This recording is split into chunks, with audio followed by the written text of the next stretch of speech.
All right, cool. All right, we are live. Yeah.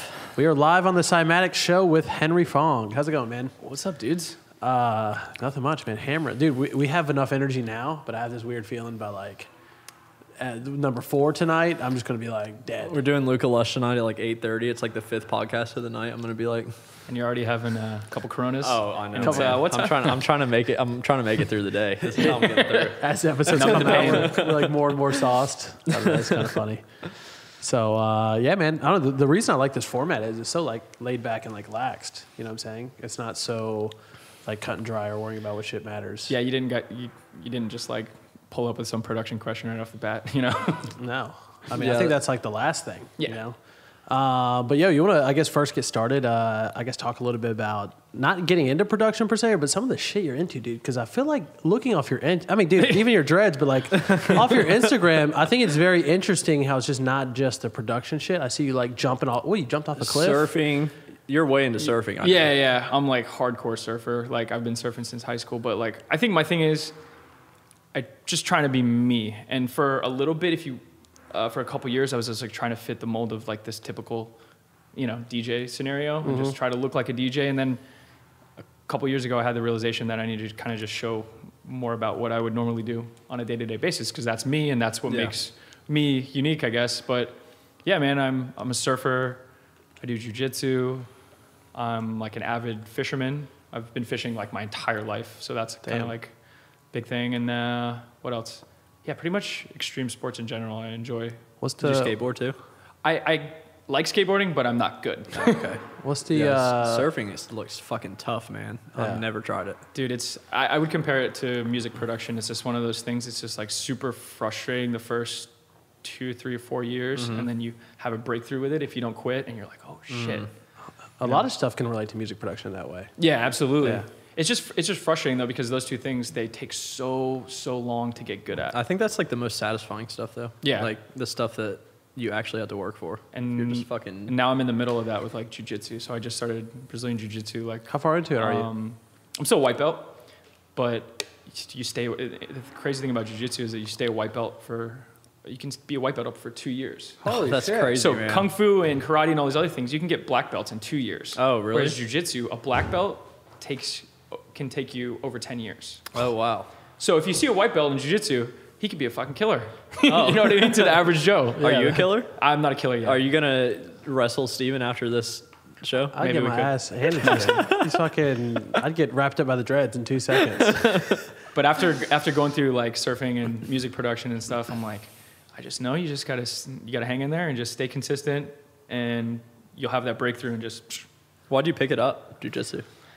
I feel like the beginning of the year is like, you know, typical New Year's resolution. And I just kind of like, I felt like plateauing as a person, music, everything was just plateauing. And I just need something to just spice it up, you know? Yeah.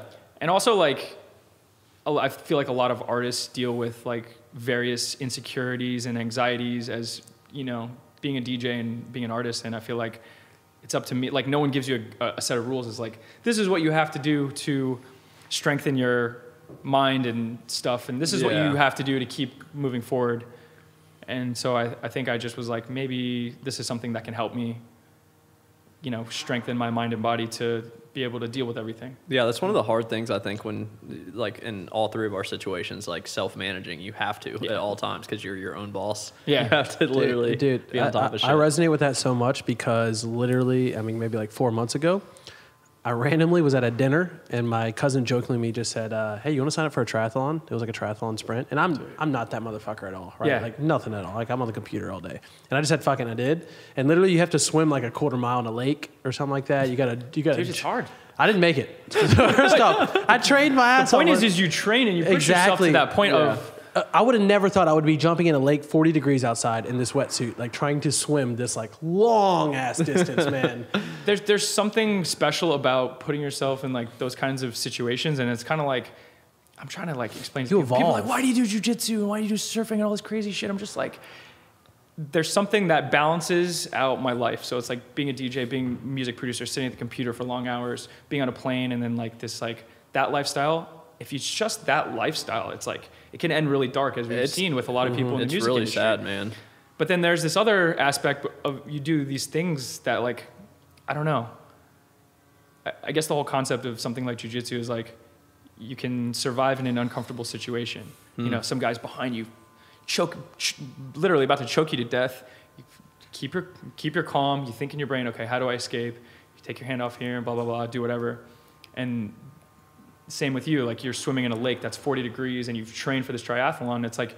It's just like working on another piece of your brain, and I feel like that kind of like helps balance out your life in a weird way. I think it makes you better at the main thing. For sure. You get way better. It's for like sure, man. Fresh perspective. Even like cold showers is another thing like that. I don't know if you've ever been into that. I've got in and out of it a little bit. I've heard a lot about it. But like just, it's based on like living like stoicism or whatever. Like it's like mental toughness. And it's like training, basically like going through hard shit on purpose to like dude, make that's your mind what stronger. Everything we just talked about. You're right. That's what it is. It's going through hard shit on purpose, preparing. It's kind of just like strengthening your mind, I think. Yeah, dude. The reason I signed up for the triathlon sprint is actually this guy Jesse Itzler. He's like this billionaire dude who lives in Atlanta. But anyways, he had this course and he was talking about the misogi. He says this thing the Japanese do, where essentially one day out of the year, or like one event per year, they would challenge something that was so difficult that you only had a 50% chance of completing it. But the training was so rigorous, like you trying to complete that thing would be so beneficial that the benefit would last the other 364 days of the year. I totally agree with that. And that triathlon thing did it for me because I was just a complete noob out there, didn't know shit. But like it pumped me in a different way, and I'm signing up for another one soon. But like, I don't know, it's an interesting concept, like just trying something like physical crazy. Dude, I totally feel you on that. I kind of want to try triathlon now. Triathlon? That would be awesome. Open water swim is so hard. LA Fitness, I'm crushing. I feel like he's way more like in tune with swimming than you, though. Yeah. The thing is, I think I'm a pretty good swimmer until like I've been surfing now for. Oh yeah, because I've been surfing for 15 years at least, and I've been out some really sketchy days. And you think you're good at swimming, and then sometimes your leash. What happens is when these guys like almost drown, sometimes your leash breaks. So one day I remember I was in Palm Beach, and it was like fucking 10 foot. Which is like double overhead, which is like bigger than the roof here. And like, I took off on a wave. This big set came. I ditched my board. I had to swim under. My leash fucking snapped. And man, you look in the beach, your board goes in, and you're looking around, and your friends are way out there. You're in the middle, and you're just like trapped in like the danger zone. And I had to swim all the way to the beach. I'm like fucking 400 or 500 yards out to sea or whatever. Holy shit. 10-foot waves coming. You don't have your board, you don't have anything. And you're like, oh, I got this. I'm a good swimmer, right? No. Dude, you're just swimming and swimming and swimming, and these big waves are pulling you. You're holding your breath. You come up. There's another one. Okay, and then you swim, and then the current's drifting you, and there's rip currents going every way. You're swimming against the rip currents. Dude, I almost fucking died a couple times. Did you feel that? Because scary, I got caught. You got to fucking keep your cool. What I learned about, like, when in big waves, you just go underwater, and you just got to calm down. You start panicking underwater, dude, it's fucking over. I've done that a couple times. You panic and you're like, and you come up to the surface and you're like, I'm gonna fucking die. I gotta get out of here. That's what happened. And I remember that day I lost my leash and I had to swim in, dude. It was fucking hell. But I've eventually made it after like the toughest swim of my life. And you think you're a good swimmer until it happens. Yeah. Open water is so hard. I can't imagine like that because I was in a lake, but it was still hard. Because the orientation, you don't even have any flotation when you're surfing. You're on a board and stuff. Yeah. You lose the board and that's out of the equation, dude. You're just. And also, I don't know if it's like this ocean as bad, but like I was disoriented. I couldn't like tell where I was in the lake, dude, because you're constantly like looking up and you're like, it's like to look up, you have to stop swimming. And it was just a lot. Yeah, that's a thing. I think when swimmers get disoriented underwater, it's crazy. Fuck that, man. Man, I have like feelings now of that time. Did it take you a while to go surf again after that, or did you just go back out? You know what? No. I think because when the waves get big sometimes, I'll start to be like, oh shit, remember that one time you lost your board? Be careful. Yeah. What are some of the your most favorite places you've gone to play? Because you've gone and done a lot of overseas shows. What's been your like favorite place? Because I feel like this might play a role in it. I think obviously my favorite place to go is somewhere like Bali. Like Bali has like really good surfing, and like the promoters like they kind of take care of you because they know like, hey, you're coming to Bali, let's show you Bali, and they'll like put you up in like some beach villa or something. So when you go to Bali, like I'll like talk to my agents and managers, and we'll figure out a date to like have like 3 or 4 days off there.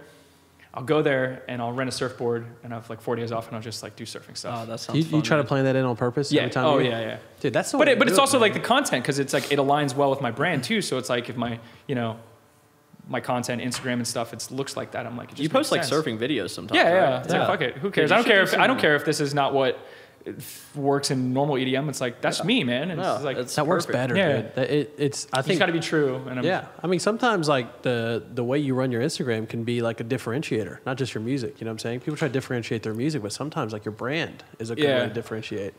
People will relate to you on that shit. Yeah. Like, I mean, if one out of like 100 people is a surfer, they're gonna be a super fan of you now. You know what I mean? I notice when I do post surfing stuff, they don't do as good as like a music post or something, but I gotten over that hump a little bit, you know? It's just like, you know, I just like that's okay. It's diversify the content. Sometimes I'll post like Smash Bros content. And even though it doesn't do as good, you know what happens? Those people, those fucking, 2,361 people that love Smash now like me way more. It's not about the, did it pop off? What'd you say before we got on? You guys said the niches. Riches are the niches. Riches are the niches. Dude. Yeah. Yeah, for sure. I mean, it's real true, man. Yeah. Like going after like target people, you know what I'm saying?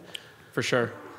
That's why by the way, when we did that collab giveaway thing, the way we strategically did it was we've done more than one group of people, but all you guys are EDM, like in the electronic music space.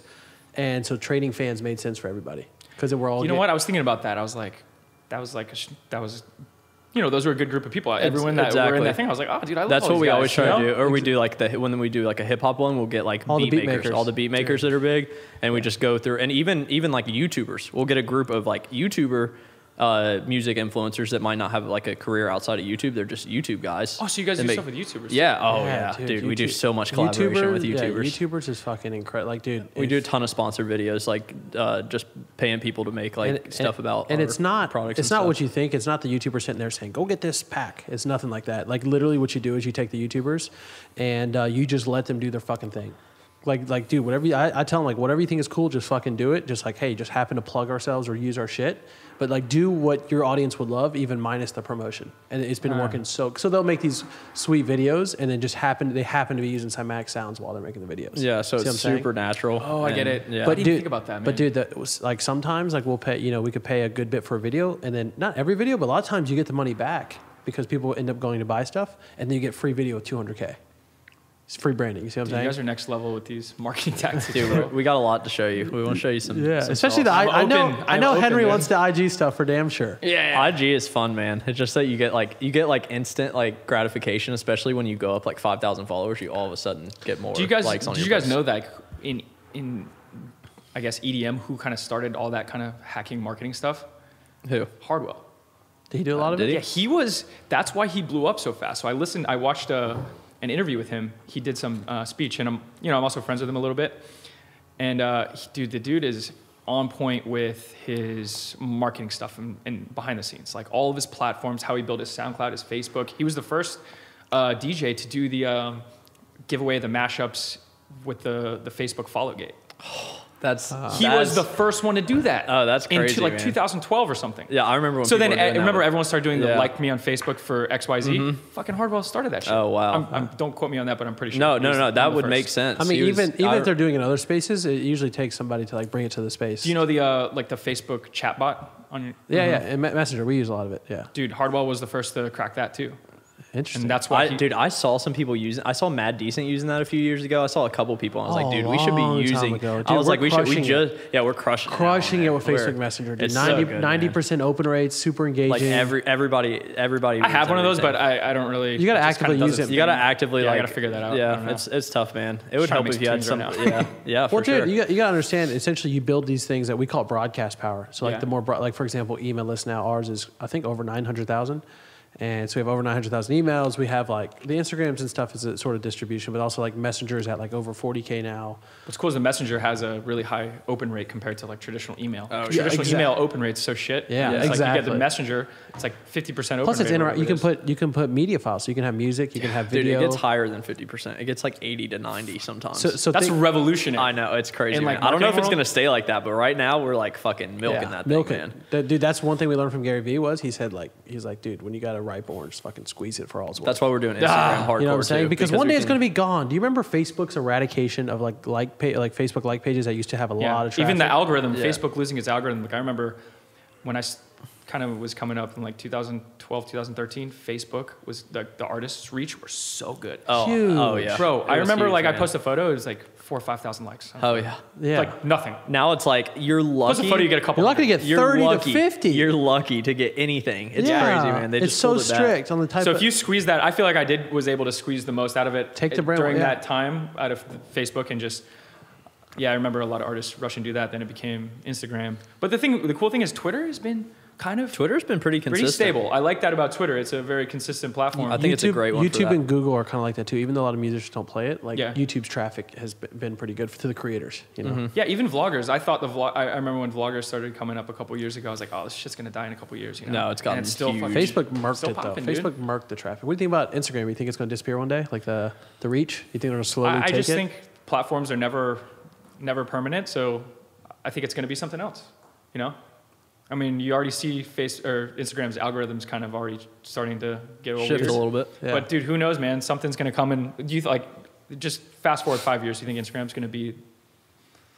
I could see it still being there. Yeah, but I think it'll be a I top think it's one. going to be a keeping- different. It's going to be a different product for sure. I mean, look Yeah. at it from 5 years from or previously. They're it's keeping way it more different. pure than Facebook. Facebook- they muddied up with a bunch of separate products. yeah, they have, like, groups, There's too many groups. functions with There's Facebook. so much shit you can do on there. You can Think go, about Instagram. It's just okay. Here's a video, and here's a photo. That's what it started with. You Yeah, know, it's just and so, now it's just all they've really added is stories. So that's Yeah. not really a huge, and it's just barely at the top of your feed. It's not Dude, stories distracting. are crazy. The fact that you can reach, dude, Instagram changed for like when we started doing Instagram. Drew was at Enterprise. We're at the festivals getting recognized now. Just like, I was at Guitar Center. Enterprise fucking Rent a awesome. Center. Ever I was since at IG. Enterprise Rent a Center the other day when we got to LA, get in our car, and the guy kept like acting kind of weird, and then he's like, is this your right email? Because it was Drew at Cymatics.fm, and he's like, is this your right email? And I was like, yeah, and he's like, are you Drew from Cymatics? And he was like, oh shit, and he was like, dude, I can't believe it. you guys are the superstar behind all the sounds everyone's using, bro. So it's weird. It's weird because I don't think there's been too many like sample pack companies No, not at all, that man. have had Not face at brands all. like Not that. even but face brand. That's Doesn't not even what we're make trying to do, sense. honestly. Like Yeah. long term, that's not like really our Like only goal. we're placing more we're placing all our bets on personal brand. Like for me and Drew, and like just putting out content. I noticed that you right? guys are pushing your own like selves. Well, do Yeah. this. Yeah. Look at this product. Yeah. You know what I'm saying? This is like a huge play where we get to literally shoot the shit. It's also kind of this weird advantage that we have over a lot of people where we have two people just personal branding all the time. So we have like two heads accounts growing. pumping. That's Like important, two man. heads Not one monster. account now, shared. Now So- you kind of see like how important collaboration is. Like the same like you're gonna make a track. Yeah, you've been collabing with Diora lately, right? Yeah. You guys put out a track. Yeah. How'd that come about? Dude, so Dioro's like, dude's been a big inspiration to me basically the entire time. I Me remember too. but when I was Fucking when I was love him, man. just a club DJ in Orlando playing like open format nights. Do you guys know he had an alias before Dioro called Yeah. Tonic? Yeah. It was just like straight the beginnings of Melbourne Bounce. Mm-hmm. And I've been playing his shit since like 2010, 2011. And yeah, man, the dude's been, I mean, he's just such a beast producer, such a good dude. And then we've been talking about making music for like, I don't know, probably 5 years now. And just, just never happened. And one day I just saw him in the airport and I was like, so, oh, what up, man? And I sat down with him. He's like, dude, we got to finish the track. When's it actually going to happen? I was like, you tell me, bro. I was like, you know what? It was perfect because I had this Latin loop on my computer. It's merengue. And that's like, dude, that's the stuff that he grew up listening to. I was like, I actually have this Latin idea, bro. Let me send it to you. And I had this merengue loop and I sent it to him. He's like, dude, that's what's cool about for good advice, I guess, for any upcoming producers is like, if you want to try to collab with a bigger DJ, it's like, you really kind of you just got to catch that moment where they're inspired with an idea they're inspired by. I love that, And man. you just kind of cross those roads perfectly. Boom. Like I knew he was going to be inspired by this idea a little bit because it kind of was something that I thought he was going to like. So I kind of handpicked that to send it to him. Uh-huh.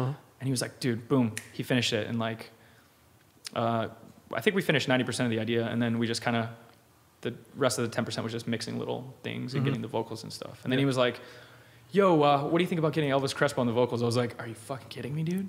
Yes. I was like, man, everyone knows Elvis Crespo. He's like a Latin legend. And then I remember seeing like my socials and like Elvis Crespo followed me on like Twitter and Instagram. I was like, oh shit, this is actually fucking happening. That's fucking dope. awesome, man. Just like that. Yeah. So that's cool, man. And it was cool because it's like Latin music that's their guys' stuff. So I was able to work on, I guess, a style of music that these two guys, that's at the root of their, musical. He's done journey. a lot. He's done a lot of stuff like that. Yeah. Like Latin based, like weird house Yeah. stuff. Dude, he has one that's like boom, boom, boom, boom, boom. I don't know if you remember that song, but it's like weird. It's got this like weird Latin like rapper on it, and it's such a funny song, but it's so much fun, man. I used to study Dioro's songs like obsessively, and Ableton just drag them in and just like rip them apart, study all the drums, the bounce. The thing with him is like he's so good at just getting that those riffs down. Like, I think the sound design is obviously good, but it's like it has more to do with his production. It's more to do with just that bounce He gets he has so much rhythm. Like, think about that so song. catchy. You know that song Flashlight? That we had? Yeah. It's like dun dun dun dun dun dun dun. It's such a fucking good riff. Yeah, and then, that's what it's about, right? I mean, there, Melbourne Bounce, the original, it's fucking. Yeah, I'm kind of sad because I did make a lot of that stuff in 2014, and it was such a fucking cool time, and then it just got so. I guess everybody just smashed it to death so hard, and honestly, so quick. A lot of really bad stuff. Dude, a there lot was of like terrible uninspired. Melbourne Bounce, Melbourne Bounce was coming out at one point. Like, because I think everyone kind of jumped on the thing like, oh, this works really good live. So everybody wanted to make it, which I was kind of part of that too. But I had already been playing it and since like before it was like popular, I think. So I was like, but.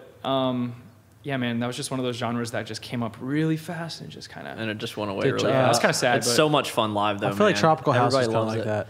Yeah, Tropical House. Because Kygo hit it, and he had this thing, and then there was like people trying to do it for a while, and like it all sounded identical. Because I think what was cool about Tropical House is it has a cool time and place. Like think about like a beach party or pool party or something, and it has its own little demographic of people that want that vibe.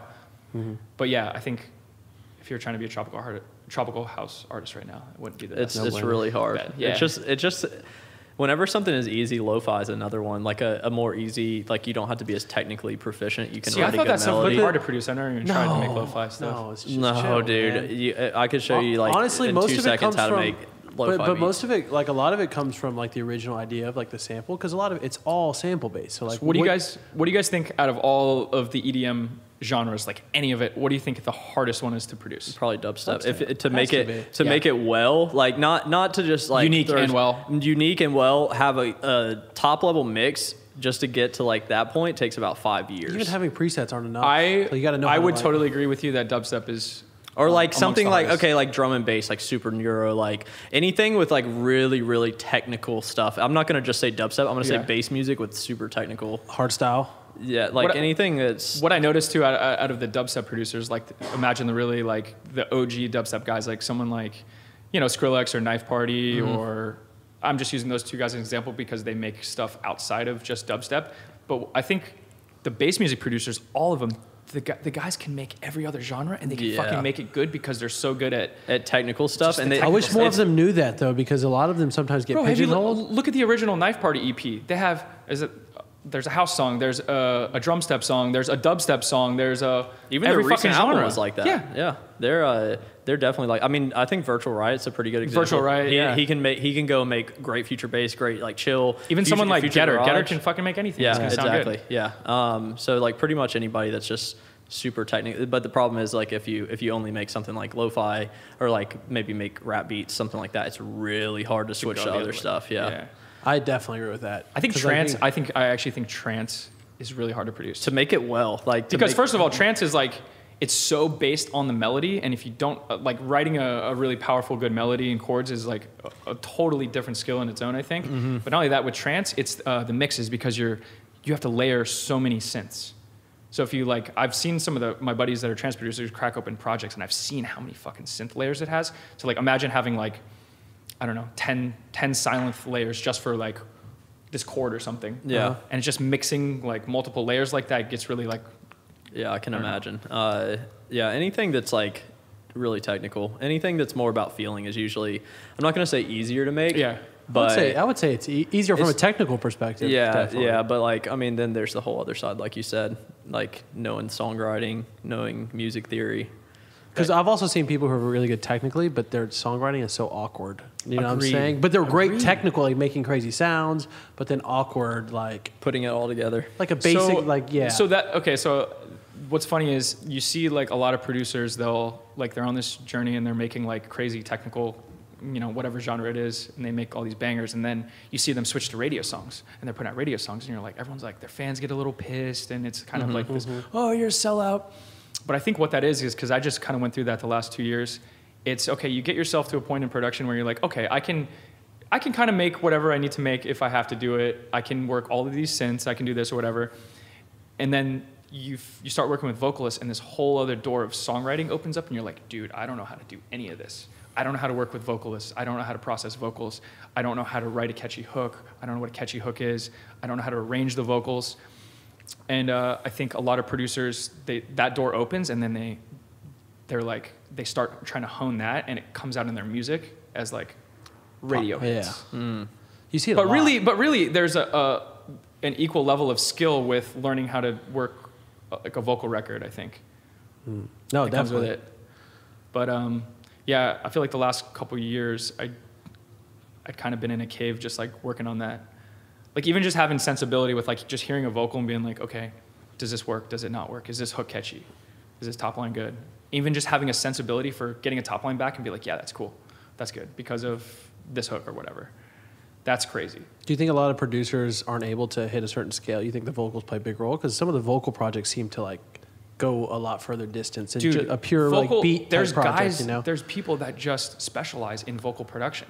Like my friends Reed, Stefan, and Kara, they do so much vocal production. That's who they were talking about, by the way, Kara. Saying we should get them on the podcast. Yeah, and Bonnie and Clyde were just over saying they should get on here too. Yeah. I see what they do, and like just like, double recommendation. What I say. I mean, the top level guys in pop, because I have a lot of friends on the pop world, like my friend Dallas K. He's like he's half in EDM world and half in pop world. So I see the people he gets in the studio with, and I've seen the people he's worked on music with and stuff. And there's guys that are just like literally known for their vocal production, and they have a career out of just doing vocal production stuff, whether it's comping, auto-tune, layering, getting all the stuff right. They literally just do that, and that's their sole job. And they like, I think I was talking to one guy one time. I was like, hey man, yeah, I have this radio track, whatever. It's a vocal track. I needed some vocal production. He's like, okay, yeah, that's like going to be like $3,000. I was like, oh, it's $3,000?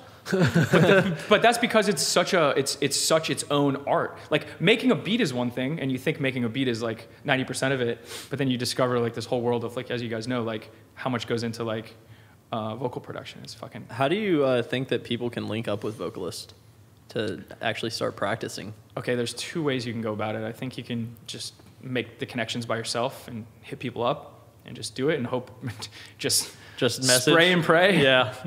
Or you could, a lot of people go through their publisher. So you have a publishing deal or a record deal, and they link it.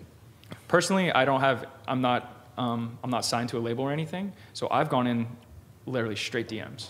So what I found that I've just straight up blind emailed people, blind hit up people on Twitter. Yo, I like your stuff. Let's work on some music. And more than not, they'll write back and be like, okay, cool. Dude, people underestimate how good DMs are. Dude, yeah. So good. And so many artists are scared to just... I got to give the Bad Royale guys credit for telling me that, because they started working with all these dope like dancehall vocalists. I was like, yo, how are you guys working with these guys? They're like, dude, we just DM them.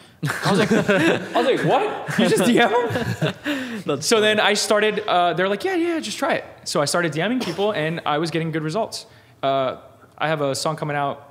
Me and my buddy Jinko produced a song for Pepper, the reggae band, and that came from a DM, bro. I DM'd him. I was like, hey, I've been a fan for years, like, love your guys' stuff, like, would love to work on music. And they were like, running back, cool, let's do it. I think most people want to work with people. There's almost nobody that's like, oh, I'm not trying to work with people. You just gotta, especially those you got a good brand. I don't think you want to just be that guy that's just like collab bro to every big artist. Like, you gotta have a little bit behind social proof. Yeah, something yeah, to offer. After you send that, they're gonna go click your Spotify, play through your songs, click your page, like see what you look like and stuff. I think as long as you kind of pass that test and they like your music, I think it's pretty easy. So, I mean, I think even more upcoming producers, as long as your music sounds good and you've honed that, I think a lot more producers could be working with good vocalists as long as you just reach out. I think even like, so what we do and the way we've been really like, I would say cold outreach has probably been one of our most successful things. And it's not because of Cymatics having a brand as much as like doing it very tactically. So we get a spreadsheet, we write down the names of every single person, email addresses,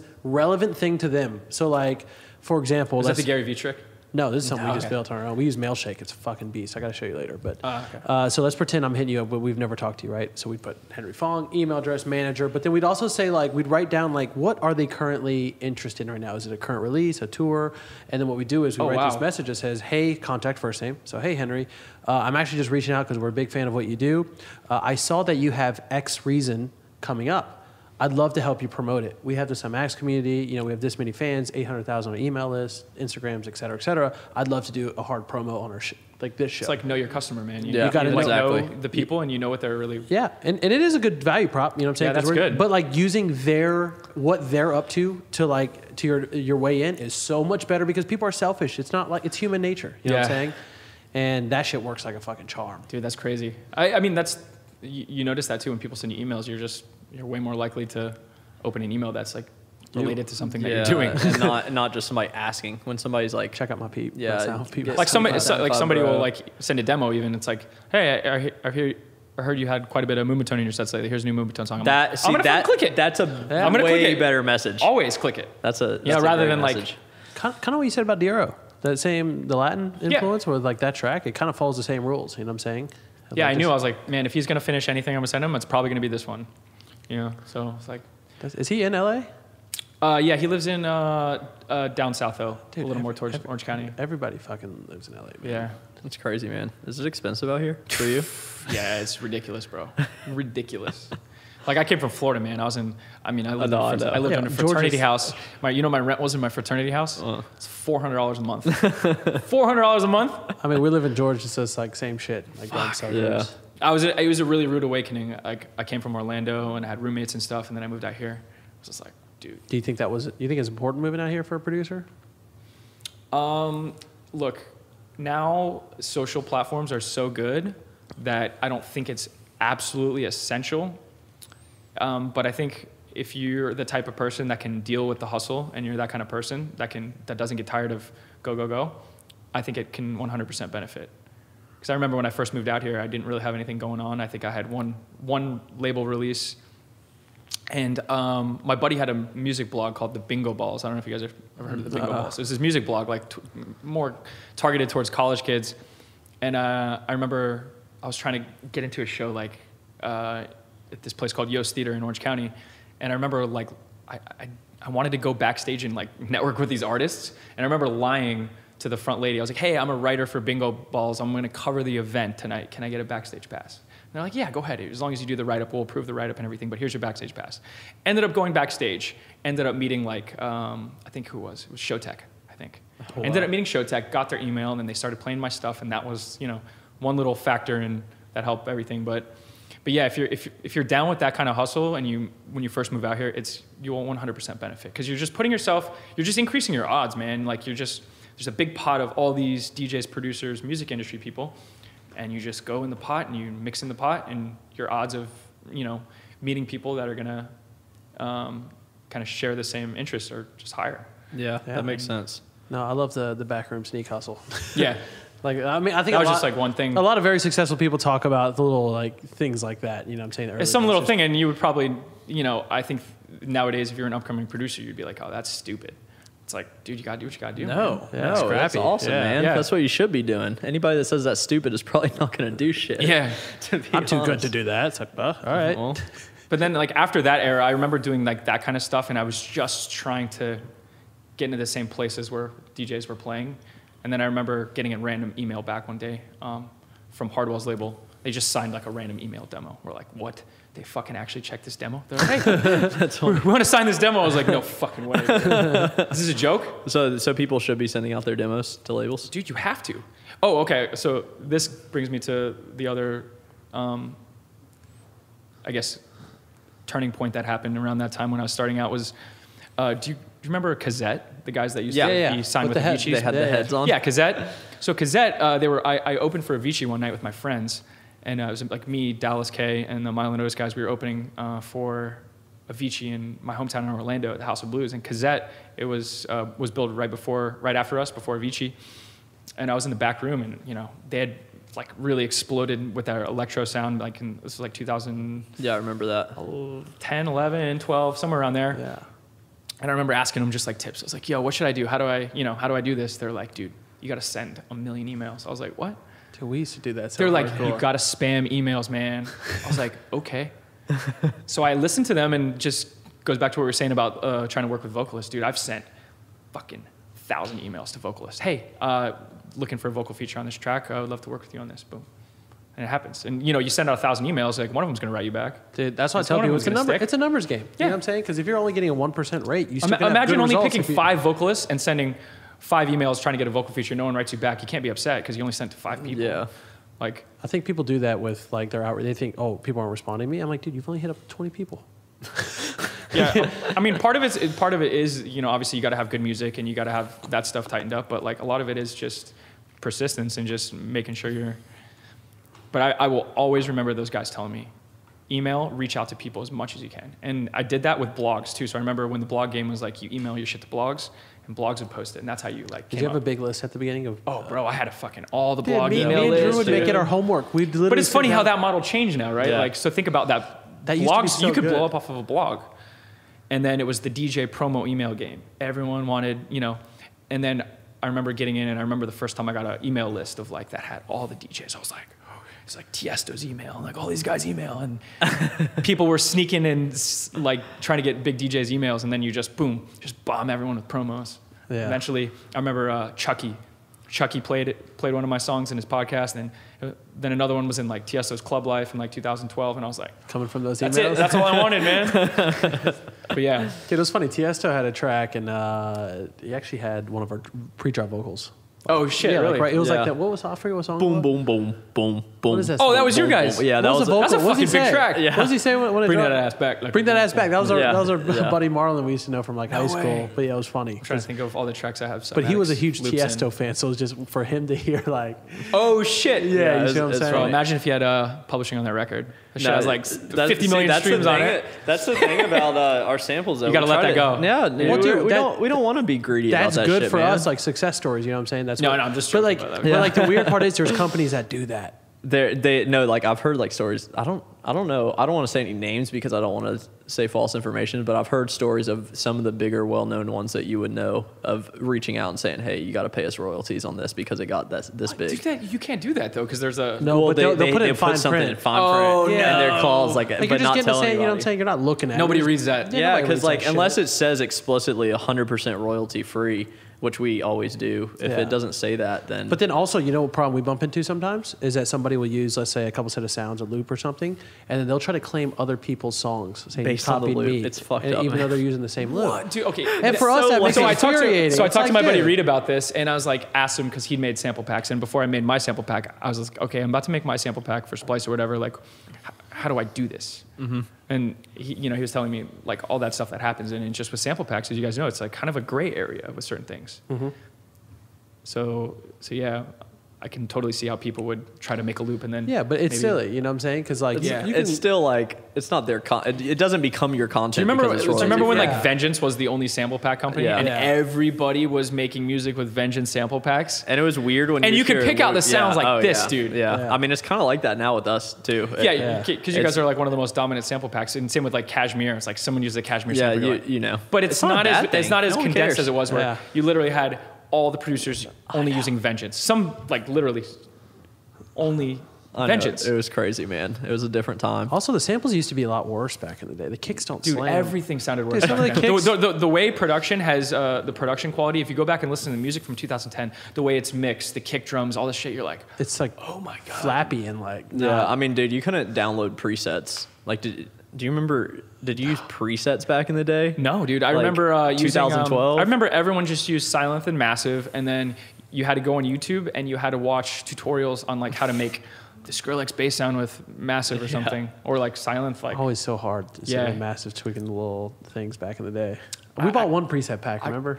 I gotta say, I opened up Silent the other day. I was like, yo, what is this dinosaur, bro? That's funny. I still like silence. I used it for like some like super saw thing, and you know that's feel like the main sound that it's good Are for. you playing with but that new one? What is it called?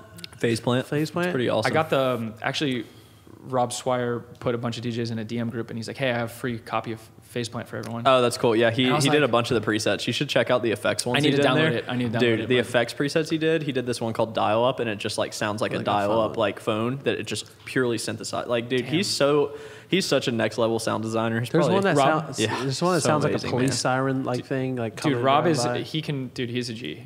He's a so fucking good, dope man. producer, man. They're actually, I would say him and Gareth are like they're a big reason why they helped, I think, break my career a little bit.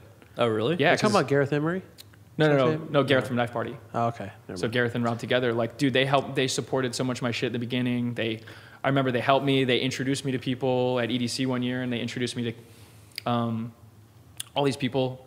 And same with Kill the Noise. I think Kill the Noise introduced me to them. But they were always supporting my stuff. And then I remember one day I woke up, they shouted me out on Twitter, and I was like, oh shit. And then I went on a little mini like tour with them and stuff. So shout out to those guys because that was a big step for me. So who's the best producer you'd say you got in the studio with that you were just like, holy shit?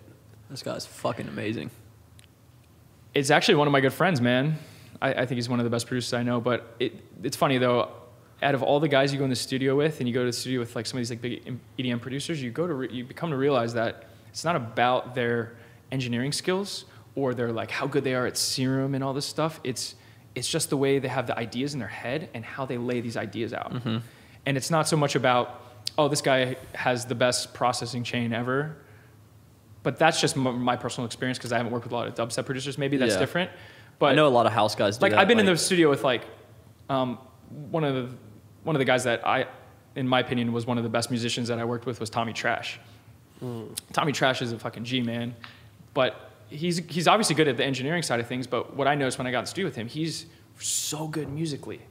Like his music theory and stuff, he used to play keyboard in a band, he can play trumpet, and just working with him in the studio, I could just see that coming out, and that was his advantage on why he had a record like Reload. Dude, San Holo is seeing him. I Dude, saw he's dope. watching Dude. because he came over to my house, made music in my studio, and we went to the studio with him, and he made a song there too. And watching him both times make that song is like one of the most incredible It was things I've quick, seen man. musically. Like he's like he's the best musician I've been around. Like just as far as just Really? playing guitar and stuff, Yeah. man. He's an incredible guitarist. It's not what that's how, it's not what it's not what he was doing even like in the session. DAW. It's just the musical ideas. Yeah, 'cause and he how would- he's He laying would it pick out. the and first kick and ideas. first snare that he would find. doesn't matter. But the everything was coming from the feeling of what he was creating. Like when I got in the with studio with guitar. like Tommy Trash and Dylan Francis and some of these guys, I'm just like, you know what? They're doing the same stuff that I'm doing, kind of per se. It's just the way they're doing it. They're thinking on a different level with their ideas and I guess the music and stuff and the originality of the ideas. And they just that was a big occurrence. And same with Dioro. Like I was like, oh, how does Dioro make all these leads? So I was like, okay, he's using sampler and overdrive and saturator, but it's not about that. It's about how he's these doing riffs it, he's yeah. writing. He's getting this fucking groove and stuff. So like, I want like a lot of the new producers to like not necessarily think they got to be like these expert secret like tricks type people. like super engineers. I mean, that obviously helps. That helps a lot to make your sound stand out. But it's also about the groove and the music too. So Well, also, I think that like those people have just faced. It's almost like solving problems, and then they've faced so many different challenges in a song. They already know, like, oh, okay, I remember I can do like this little thing. You know what I'm saying? And they just Yeah. have an arsenal of like, oh, this situation, let's just do this. We're almost like that on social, really good. You know what I'm Yeah. saying? There's certain things we're like, oh, we've seen this before, like how to run. But the guys that really inspired me the most, I would say, are my friends. Like, I mean, the guys that taught me how to produce. It's Milo Notice and Dallas K. Milo Notice, which is Kilogram and Nims. Yeah, they're good. Those two guys, like, we all kind of came up out of Orlando together at the same time, and I didn't even know how to make music. I was just a promoter and a club DJ, and we all started hanging out, and I had like we were just like DJing together, and they were like, "Oh, you want to learn how to make some music?" I was like, "Yeah, I'll show." Watch a couple Ableton sessions, and that's how I learned how to make music. But seeing those guys, like, now how much they've grown as their own producers and stuff. Like, for example, like Dallas has like he's got like one of the biggest pop. He's a producer on one of the biggest pop songs of like all fucking time. What's that? Like he wrote "Work From Home," the Fifth Harmony, like massive fucking song. wow. He's a producer on that, and man, just seeing him come from Orlando and make that move out here and get a hit song like that is just crazy. And I've been lucky to be able to watch guys like that and kind of, I guess, be mentored a little bit. Yeah. No, that's fucking wild, man. Yeah. No, that's super interesting. Do you want to? What time are we at right now? Do we have a Time check? We need to start. About 40 minutes. Okay, 40 minutes. Okay, do you want to switch into the audio segment here pretty soon? Yeah, I think we got probably a couple more questions we can go through. Yeah. And then switch into it. How you liking so far? Dude's perfect, man. Dude, I super laid shoot the back, shit. right? I just like love shooting the shit, man. Dude, there's this one moment that I'm thinking of specifically that I'm about to rush to my computer right after this and cut out and use as a piece of content because it's so good. There's I this don't know one, what it is. where you were talking about had some really good how ones. you got in the door with Going backstage? like going backstage. Yeah. That was one of the best. Yeah, I had a feeling that was a good story. Yeah. Because it's like I people remember need to get more like creative with stuff like that. You know what I Yeah. mean? Yeah, I've seen people sneak in and shit before too. Like, I mean, dude, sometimes you gotta do what you gotta do. We snuck into Tomorrow World. I'll Dude, admit that. I was Fuck a it. king of- I was I was a fucking. king. I was Listen. Yeah. broke as shit, man. Yeah, listen, I had no listen. money. Our big, because you want to go to something like that. It's in Georgia. Obviously, it's like $300 a ticket. And I remember that. Me and Drew are dead broke. But so what we did was, I mean, we just like, or I would do it, volunteer or just go work there. And then just like literally just fucking. Dude, that's genius too. I'm volunteering, and That's then genius too. once I'm there, I'm just in the festival. Yeah. And then I was thinking like Drew, and then because of that reason though, when I got Drew in, it led to a lot of the just even musical stuff past that point. You know what I'm saying? Like Yeah. seeing all the people on main stage. Obviously, Drew doing Like a you're lot already of back sound there design. and you can like see everything. Yeah, it was crazy. We've been asking everybody this, and I forgot to. What's your craziest tour story? Because you've been touring for fucking how long now? Dude, I've been a DJ now for 10 years. Yeah. 10 years touring actually as an EDM DJ, I guess, if you want to call it that, whatever. 7. It's my 7th year. Wow. Yeah. So I would say the craziest tour, I got booked to play the show in Mongolia. I was like, Mongolia? Is there even music in Mongolia? Like, I had all these preconceived notions of what Mongolia was. So that basically in Mongolia, there's one city. It's this massive country. There's one city called Ulaanbaatar, which is the capital, which only has a population of a couple million people. So you have this giant country and then this little dot of a city with a couple million people in it. And that's everyone else that lives outside of the city is, what do they call them? The nomads. So they live in yurts and they have their goats and stuff. Oh wow. So I went out there and me and this other DJ, Mern from Singapore, we just got booked to play a show. We're like, I had no idea what to expect. So we literally, they were like, oh, it's a festival. I was like, and we're the Kind of only festival? DJs? I was like, what the fuck? So they have this famous Genghis Khan statue. That's this giant piece of like aluminum stainless steel statue. It's massive. It's huge. And they do this festival out in the middle of the rural area where the plains or desert or whatever it is, that's like wide open. And there's just this massive statue, nothing else from like as far as the eye can see. And then they just set up this fucking massive music festival, dude. And it was just me and Mern playing and like 4,000 people showed up. It was wild, dude. In the middle of Mongolia, dude. And these people, the entire city knew about it. So you have this city with a couple million people in it. And that was the hottest thing going on in the entire city. It was Oh, this wow. festival. That's so you had crazy.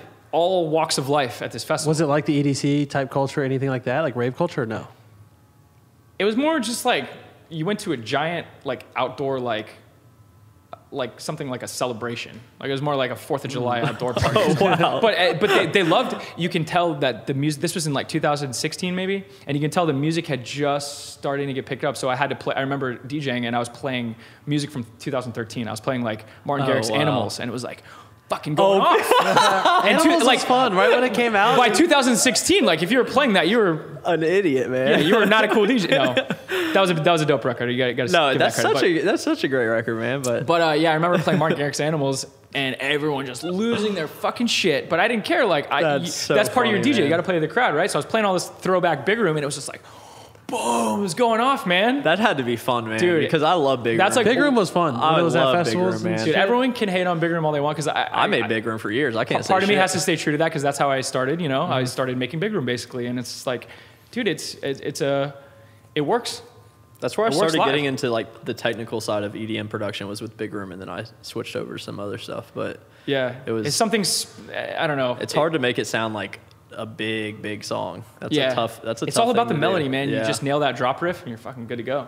But I remember playing all this old stuff, and like all these people were going off, like 4,000 people That sounds in the fun, middle man. of the plains of Mongolia, and that's just like, you know, you could go your whole life again and never play a festival in Mongolia. It's just like, Do you ever just like sit there and you're like, holy shit, I am just in the middle of fucking nowhere in the world. Like, Yeah. this is like Yeah. weird. I haven't traveled a lot outside I've like been in the country, car so- in like the middle of like China, and I'm just like, What's going on? That's where weird, am I, man. dude? I kind of felt like that when we got here. I'm like looking at this. I'm like, damn, dude, this is kind of weird. This is a whole nother world out I here, used to be man. a sign holder. You I'm know what definitely saying? coming who's out the here. DJ? Some DJ played a show at the Great Wall. It was like Paul Oakenfold or someone. Oh, Yeah, really? Paul Oakenfold, was it? That sounds He epic played as a fuck. Sounds fucking awesome. DJ set On top or on something? top of the Great Wall, and there was like people everywhere. That's crazy. It's called the Great Wall Festival or something. Did Oh, you guys wow. see that one Deadmau5 show where he had like the entire building was his visual, but it was a huge sweet, skyscraper. man. No. The- It was, it his was in, I visuals- think it was in like Toronto or something. yeah, it was like that. panels, but it went up the entire skyscraper. It was a whole like one of those like one of the taller One of those buildings you'd big see, but, like, skyscrapers? the whole Was it thing like was it like when the DJ visuals. Snake did the thing on top of the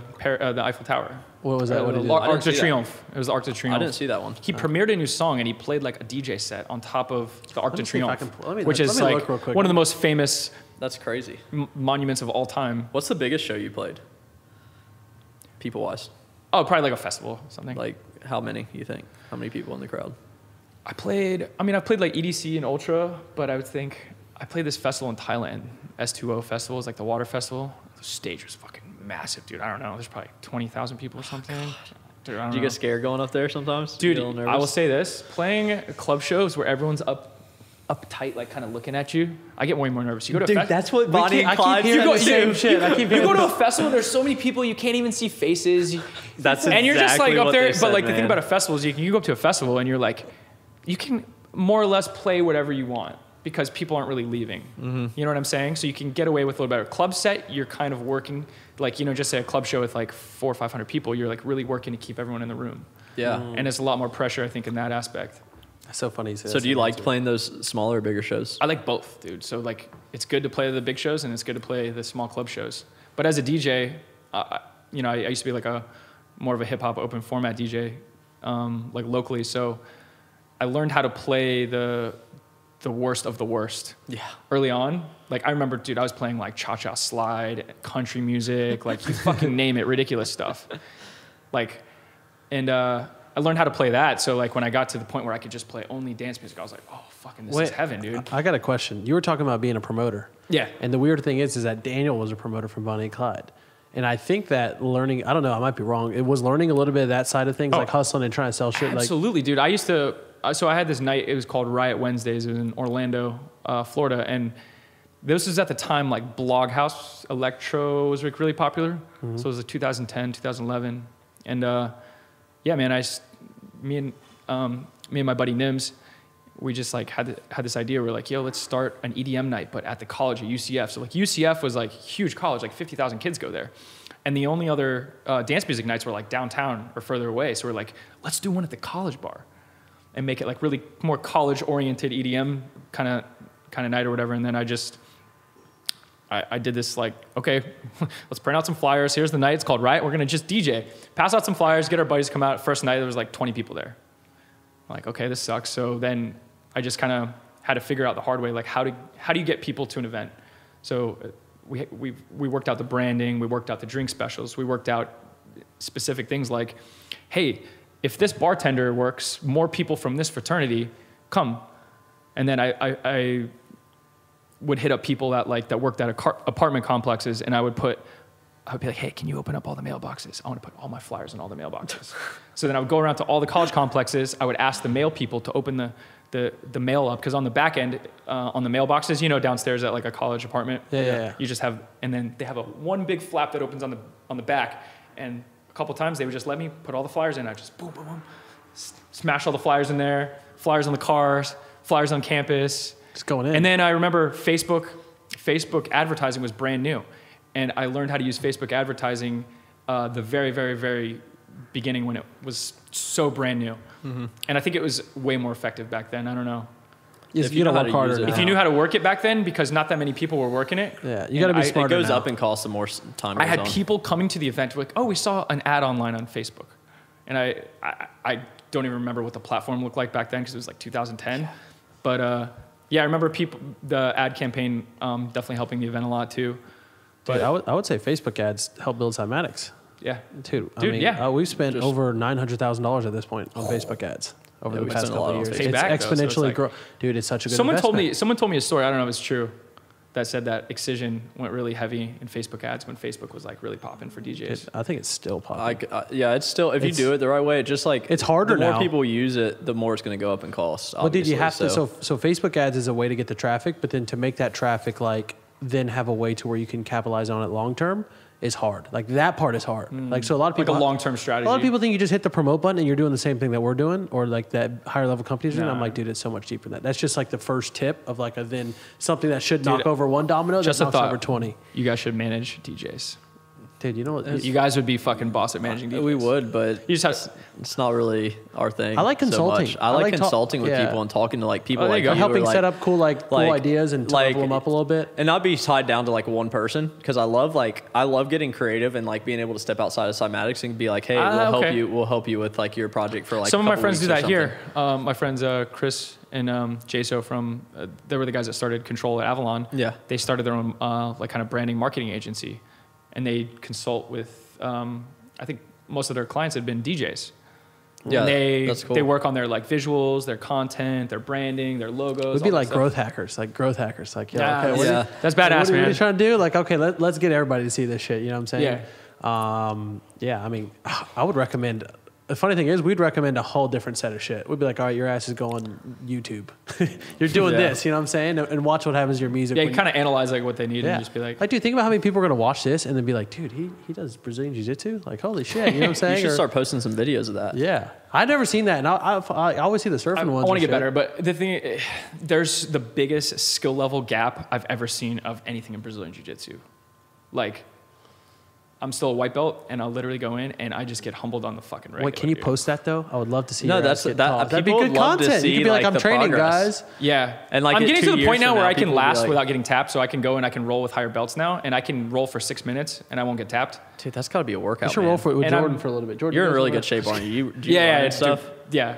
I work out only like once or twice a week. But I probably surf once or twice. I probably go to the gym once or twice, and then jiu-jitsu twice a week. Yeah, you're So- probably. What do in you, real what do you good like shape. more? Are you surfing versus your music? Because it sounds like surfing goes deep. Oh man, if you were really to strip all the other stuff off me, and you're like, what are you? I'd be like, I'm an ocean person, man. The music was second. Do you like the movie Moana? Have you seen it? Oh yeah. Moana, of It's course, so dude. good. But yeah, dude, at my core, it's like I could picture like my ideal scenario. I'd be like living on some island in the Pacific, like beautiful wave out So what you out plan on back, and I doing had a one day? studio. I'd have a studio right on some island.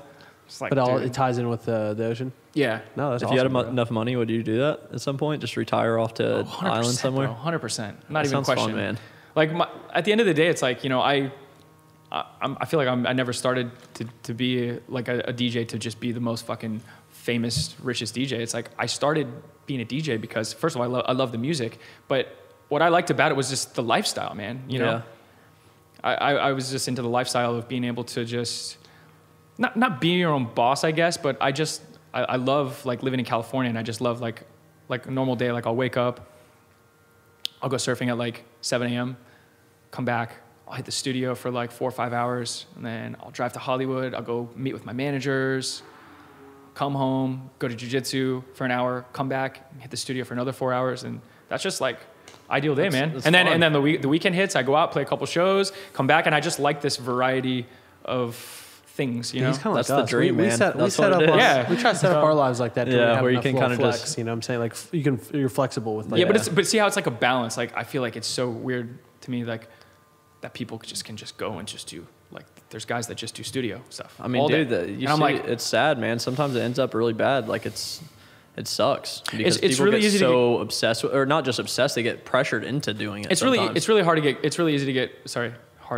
really easy to get caught up in the party, like dark side of that thing. And I think a lot of these kids, it's not like they went and were like partying so much in high school and college. So by the time they got to like on tour, they were like, oh, I'm used to this. A lot of these kids are just 18-year-old, man. They're living in their parents' house. they write a big song and they're good bedroom producers, then boom, next thing you know, they're blowing up, and then this whole world opens up and they just don't know how to deal with it. It's completely different too than being a producer. Like we were always talking about that. Like being a DJ, you're it's totally different, man. You're training. They're almost don't even work with each other. Dude, you're training at all. You're like, what a producer is when it's in their bedroom, and then all of a sudden you're like training to do one occupation, but you're really doing something completely different. It's like you're training to be a lawyer, now they throw you into being a doctor.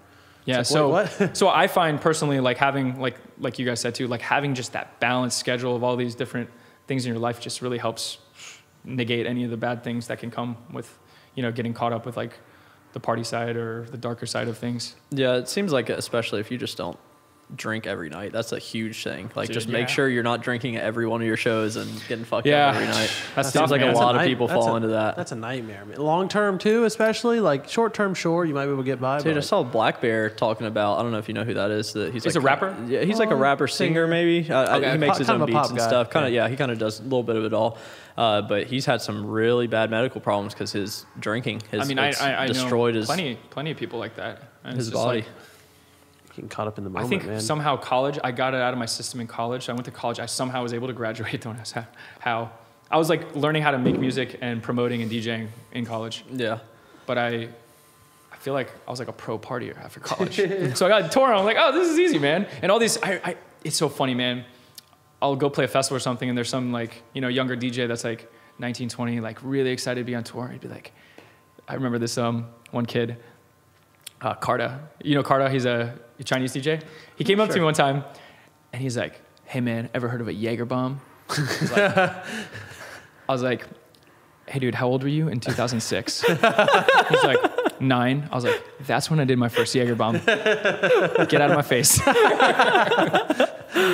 I'm just kidding. Shout out Carter. He's cool dude. But yeah, it's just funny, man. By the time I had gotten on tour, I was like, I kind of seen it all. So I knew how to navigate, and I wasn't getting kind of That's sucked into kind of that how shit. I feel too. I got all of that shit out of my system. Honestly, That's probably good, more in man. high school and stuff. Yeah, high school out is and partying like- and stuff. I never go out anymore. Yeah. I just I can't sit at imagine. home all Like day. I like my morning routine. Like waking up early, fucking going in. Well, that's we're getting old now, man. That's what it's about. Yeah. How old are you? Old. 32. 32. I'm 25. 26. Okay. So. It's all kind of the same. Yeah, at that no, point. that's in this. That's after you get past those the, like early 20s, it's like Same shit. But now cool, we should transition. Well, let's into, talk giveaway first of real all, quick. giveaway. We should do Plugs, and then. Yeah. All right. So you first off, you want to give a plug for anything you're working on coming up that you want the entire Cymatics audience to go check out. Yeah, I mean, pay attention to. I have an EP coming out. It's called the Fong Island EP, and basically everything we just talked about, the lifestyle of just doing several different things. I had this music that wasn't like banging festival music, and I just kind of put it together on an EP. And I was like, this is Fong Island. This is kind of my own little work of music that kind of represents more what I'm doing in life. It's more about like the travels and, just driving to the beach, going surfing, whatever. There's like a reggae song on it I did with Rome from Sublime with Rome. Like I'm talking straight reggae. Like, no drop. Awesome, man. No drop. Yeah. That's cool. So so I'm excited to just put this out, and that's basically what I'll be doing all summer is just putting out that, and yeah. I can't tell you how much more excited I am to even hear it just after hearing all these stories of surfing. I know. Because now I'm invested But in you'll them. hear it, and it's supposed to sound like the travel. So like I spent like the first half of my life traveling on surf trips to like Central America. So I've been in like Mexico, El Salvador, Nicaragua, Costa Rica, Panama, all these places. And I realized as being a surfer going to these countries, like I got really influenced by the music there. Whether it was the Latin music, but there's a big, like if you go to Costa Rica now, there's a massive reggae dancehall scene in Costa Rica. Yeah. Massive. And I guess I just didn't realize that I was really influenced by those sounds throughout the whole time. So this is kind of just like, I guess just the music, if you listen to the music, you'd be like, this sounds like whatever I was listening to when I was traveling there, I guess. Dude, let me ask you one more question. How long have you had dreads? Because we both have dreads. We had to bring it up. Because I know it's going to be some comments like, the double dread bros. Drew Cymatics interviews. Bro, how many bugs do you have in your hair? Do you wash your hair? No, I'm just kidding. No, people always. There's going to be... Those are the two questions. The thumbnail is going to be like you two guys, and I'll be like a little referee. And like, But how long have you had your dreads for? Dude, okay, I remember I got them in 2008. Oh, wow. That's a long time. 2008, 2009. And I remember I just had this like long curly hair. And I didn't have this plan to just be like get dreads at all. And it just kind of happened one by one. I just remember one day, I just had this long curly hair that was always, you have the long curly hair, it just gets knotted up. I don't know if you guys know, but No, anyways, I know. it was just getting like knotted up, and then like I had like one dread, and then I had another dread, and then I had 3, then I had 4, and I was like, fuck it, here it goes. That's funny. Yeah. I've always wanted to since I was like super young. I think I've had them for like 4 or 5 years now, but I had to take them out and redo them because I did them myself the first time. Okay, I remember you cut your hair, and I was like, no, "You I didn't remember cut your it. I dreads?" just brushed them out. My you wife sat brushed there them and out. dude, it took even literally. know that was possible. It took like 3 or 4 weeks. You have to do it so slowly, like from the end, and go like one by. And you do lose some hair, but I was shit. able to maintain most of it. I mean, I what was a this little hair bit is. influenced by like the surf reggae culture I can because that see was a that. big part of like the music and like where I was traveling and stuff was probably an influence and was like, but that was more like, okay, let's just fucking do the it. ocean's whatever. good for your hair too. I don't Yeah, know. the salt water, Yeah, like, the tightens salt it water. up. Yeah, so that's why yours look so nice. I gotta work. I started on going to a mine. lady out here. Oh yeah, I always We- see you getting West LA maintenance. dreads. She's the shit, dude. My wife did mine. She has dreads too. My Did you wife do has, crochet? Yeah. Yeah, Twist and dread rip talk, and dude. I'm just I don't have any input on this, so I'm just listening. I'm like, oh yeah. I just had to bring it up because I know people are gonna be fucking commenting on it. My thing is, everyone's like, when are you gonna cut it? What are you like keep them for? It's like, well, it's like part of the brand now, you know. It's like if I cut it, I wouldn't be. I know I'm gonna feel weird if I cut mine. I I felt like not myself for a few months when I didn't have them. It was. I would weird. say doing surfing and jujitsu with these is the worst. Yeah, just doing physical The stuff in worst. general. I like skateboarding and stuff. I always like whip myself in the Like face. just sleeping sometimes. Like even you're sleeping, it just gets all like you're just slipping on like God. this thing. Oh yeah. I thought they were cool for a second. Listen, guys, now I'm like, man. No, they're a pain in the ass. They're worth it. My wife's like just got dreads again, and she's like realizing how Drew annoying used it to run is. an Instagram page called Dreadlock Paradise. And he Yeah. would just No, feature- really? He would Yeah. feature That's dread dope. accounts. Dude, Yeah. I'm pretty sure I posted some of your pictures before. Really? I'm sure I did. Yeah, I'm sure. Dude, I did gotta at some check this point. out. 'Cause- no, it's probably not up anymore. I think we converted it to a different page at one point. Dreadlock But Paradise. It was popping. It was bumping. no, it back was. in the I day. had like, It 50, 60,000. It was. But One that of was- those There's a whole subculture Oh, of, it's huge, man. of people in that world. You know what I'm saying? It's that huge. Are like really. It's especially the like really like earthy, like kind of hippie people a lot of the time. Earthy. I'm not really like that. I was gonna say wook, but I was like, is that appropriate? No, I'm just kidding. people are gonna be like, you guys are wooks. You guys are that's little wooks. What's Wooks? But anyway, what? so What's Wooks? What's a wook? Yeah. it's like the guys at the festivals that you see that are like, The I don't want to be a dick right now. They're at like Base Nectar, and they're just like You know the Base Nectar. they're fans. cooking Pretty much all Base They're Nectar cooking like fans. grass-fed burgers in their campground for everyone, and then they're having like a drum circle. No, they're but then most they're going likely to Base Nectar. And they're turning most up, likely and then vegan. they're- Actually, they're most and then likely they're vegan. doing- Yeah. They're probably not eating burgers at this Oh, point. yeah, true. They're probably vegan. They're vegan. They're. Oh, I gotta show you guys. I feel like people are gonna be mad at us now that we're roasting. no, it. I love that. Well, okay. You want to do the giveaway and the transition into Okay, the, yes. The giveaway is going to be 5 $100 Cymatics gift cards. All you have to do is. Here you go. You guys need to see this thing called Wook's Doing Things. All right, I have to look at Wooks Instagram doing account. things. Have you seen it? Yes, I've seen this. It's just Wook stuff. So just look at it and you'll be like, oh, that's what. A lot of the time, people relate it with white guys with dreads. That's a very. There's another common one called it's called White Rasta Pasta. That's fucking hilarious. But you guys probably know about this shit because I know because people. dreads. Well, I get I get roasted, tagged. too. How often do you get tagged in this Yeah, or shit? people like constantly say I look like Post Malone, especially, which he doesn't even have dreads, but I guess because the braids and Yeah. our faces. Hey, that's maybe not the kinda- worst. Yeah, I mean, comparison. well, he's kind of ugly, so no, I'm just kidding. I love Post Malone. Post Malone's Yeah. awesome. Dude, people call Drew Post Malone at like a festival or walking by. They'll be like, Posty. Yo, You just got some Post. tats. Oh, dude, Or- I'm doing a video soon where I ordered these fake Post Malone face tats. Like they're like How to all sound of his like face Post tats, Malone. and Oh my I'm gonna do God. how to sound like Post Malone. You should do it. It's gonna and go just see, off, man. at least for Halloween this year. You gotta do it. I'm doing it for just an Instagram video. But do you remember when Bieber got dreads? Oh yeah. Okay, I gotta tell you a funny story about this. I've never told this story before. Okay, so 2016, it may or may not be true. We'll find out, I guess. Actually, we're never gonna know. But 2016, I think, 2015. What year were the Chainsmokers like blowing up? Because I've been friends with them since 2014, and I just like lost track of their like thing because they like had such a crazy run with everything. Anyway, so I was 2016. They were playing in the Shrine, right, in LA here, and apparently they're having a special guest come out. And everyone's like, "Oh, Bieber's coming out." Whatever. So I'm at the show, just supporting them, and I think at that time they had just put out maybe Roses. Maybe Roses, and then I think Bieber had just done the Jack You thing, the Where Are You Now? And I remember sitting in the green room, and there's the craziest green room party, like massive amount of people in there, and I just was like sitting there with a couple friends, and everyone's just drinking, hanging out and stuff, and then all of a sudden, like I feel like a tap on the shoulder, just like on my phone. I look up. It's a fucking Beebs. So oh, what's up? He's like, what's up, Justin? Nice to meet you. And he was the coolest guy, man. He went around, introduced himself to everyone in the entire green room. And I was like, dude, Beebs is cool as fuck. And then, you know, we go out, watch the show and stuff. And then we all go back in the green room after the show's done. And then the same thing, man. I'm just in the corner and like, I feel another tap on the shoulder. He's like, Beebs comes back up. He's like, what's up, man? He's like, you want to smoke this with me? And dude, me and Beebs just sat in the corner and we smoked this joint and we were just chilling. Do you think it's because you're dreads? And I swear to God, 2 weeks later, I see the headlines and that's when he had his dreads. Oh, that's so, like, so funny, man. Was it you? Did I influence pop culture? Maybe May so. or may not. No, That probably did happen. No, but people do come up to me always. Isn't at that funny, festivals. though? Do you have weed? Every festival I go to. Yeah. And I usually do, but I say no. I mean, he had probably just assumed that I was like a pothead. Yeah. People assume it a up there all the hilarious time. story, Yeah. man.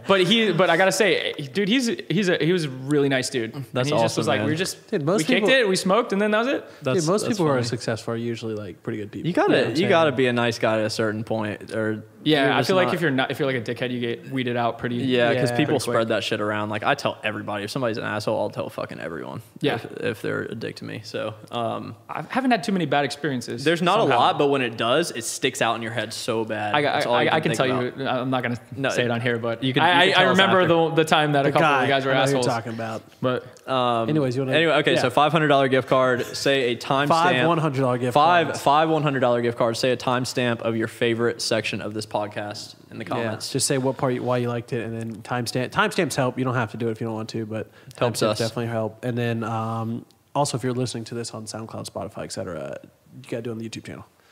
And now we're gonna go into the The audio audio only only. segment. ooh, let's go. So